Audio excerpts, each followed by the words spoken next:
કોને ફેંક્યો? મને હું તો અહીંયા હતો. હું તો અહીંયા હતો. હવે યાની ક્યાં આડા? આપણે ધોકો લઈશ. અહીંયા હતો. મંડાળો છું. એટલે સાહેબ હું તો સાહેબ તારા હિસાબે મારી મેચ ડાઉન કરવાની. એમ નહીં સાહેબ હું તો અહીંયા હતો. સાહેબ કીધું સાહેબે કીધું. બહાર જવાના તો સાહેબે કીધું. મુકતા હો સેમ્પલ પૂરી દેવાનો છે. ત્રણ પેટી નથી. કેટલો દારૂ છે? કેટલો દારૂ છે? જે છે ઈ છે. ભાઈ તો જે છે કઈ અમે દેખો ગાડી મારી છે. વાત સાચી છે ગાડી મનુભાઈ. મારી છે ને આ સેમ્પલ બોટલ હશે. સેમ્પલ બોટલ મને મામલતદાર સાહેબે કીધું મનુભાઈ. હું ગીરગઢડા પોલીસ સ્ટેશનની હદમાંથી પકડાયેલા દારૂના જથ્થાનો નાશ કરવામાં આવ્યો કે તેમાંથી દારૂ ચોરાયો. ગીરગઢડા પોલીસ સ્ટેશનમાં પકડાયેલા દારૂના જથ્થાનો નાશ થાય પછી કેમ આ ગાડીમાંથી દારૂ નીકળ્યો? આણે તો ગીરગઢડા પોલીસનું નાક કપાવ્યું. ગીરગઢડા પોલીસ સ્ટેશનમાં ફરજ બજાવતો મનુ વાઝા નામનો પોલીસકર્મી પોલીસ કે બુટલેગર ગાડી મારી છે અને આ સેમ્પલ બોટલો છે કહેનાર 3 પેટી કરતાં વધારે દારૂનો જથ્થો ક્યાં ગાયબ કરી આવ્યો? ઉના સુગર ફેક્ટરીના ગ્રાઉન્ડમાં પડેલી ગ્રે કલરની ZJ11AB 9781 નંબરની I-20 નામની કારમાં 3 પેટીથી વધારે દારૂ કોનો, તેમાં કોનો ભાગ? પ્રાઇવેટ ગાડીમાં પોલીસની નંબર પ્લેટ અને એ જ ગાડીમાંથી સરકારી અંગ્રેજી દારૂની બોટલો નીકળી સ્થાનિક લોકોએ રંગે હાથ પકડ્યો. ખાખી વર્દી હવે રક્ષકને બદલે ભક્ષક બની રહ્યું છે. એક અધિકારીના કારણે આખા પોલીસ સ્ટાફને બદનામ થવું પડે છે. આજ રોજ ઉના ખાતે ઉના સુગર ફેક્ટરી ગ્રાઉન્ડમાં ઉના તથા ગીરગઢડા પોલીસ સ્ટેશનમાં પકડાયેલા ઇંગ્લિશ દારૂનો નાશ કરવામાં આવ્યો હતો.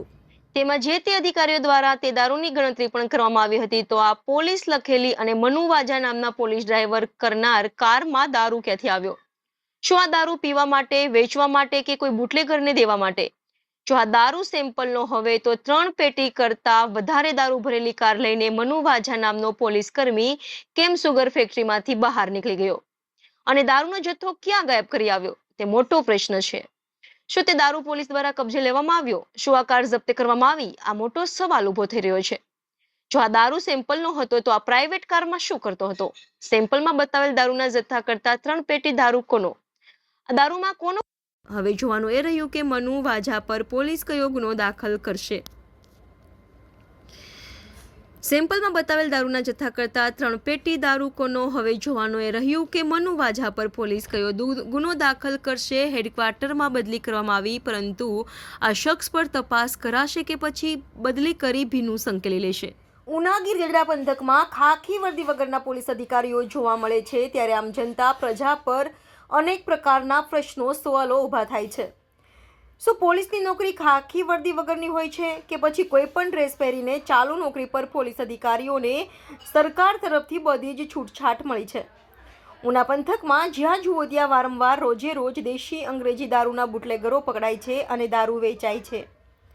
દારૂના બુટલેગરો સાથે હવે પોલીસ અધિકારીઓ પણ અંગ્રેજી દારૂ સાથે રંગે હાથ પકડાય છે. એ હવે ઉના શહેરમાં નવું નથી. હપ્તા આપો અને 2 નંબરના ધંધા ખુલ્લેઆમ કરો, કોઈ નહીં પકડે. ઉના દેવ ચેકપોસ્ટ પરથી અંગ્રેજી દારૂ ગુજરાતમાં કઈ રીતે આવે? આવા અનેક પ્રકારના સવાલો, પ્રશ્નો પોલીસ સ્ટાફ ઊભા થઈ રહ્યા છે. હાય, હું છું ક્રુઝિન સિંઘાનિયા. આપની આસપાસના સત્ય સમાચાર જાણવા માટે જોતા રહો દીવ મિરર ન્યૂઝ અને હા, લાઈક અને સબસ્ક્રાઇબ કરવાનું ભૂલતા નહીં. Thank you. નમસ્કાર મિત્રો, હું ફિરોઝ ઈરાની આજે તમને એક નવી વાત કરવા આવ્યો છું. દીવ મિરર ન્યૂઝ જોતા રહો, સબસ્ક્રાઇબ કરવાનું ભૂલતા નહીં અને શેર કરવાનું પણ ભૂલતા નહીં. સત્યની સાથે જોડાતા રહો. નમસ્તે મિત્રો, હું છું ચાંદની પરમાર. આપની મનપસંદ ચેનલ એટલે કે દીવ મિરર ન્યૂઝ ચેનલને લાઈક કરો, શેર કરો અને ફોલો કરો. અને હા, તેમાં દરરોજ તાજા સમાચાર જોવાનું ભૂલશો નહીં. દીવ મિરર ન્યૂઝ દરરોજ લાઈવ અપડેટ. ગુજરાત રાજ્ય, દેશ, દુનિયાના તમામ બ્રેકિંગ સમાચારો નિહાળો દીવ મિરર ન્યૂઝ ચેનલ પર.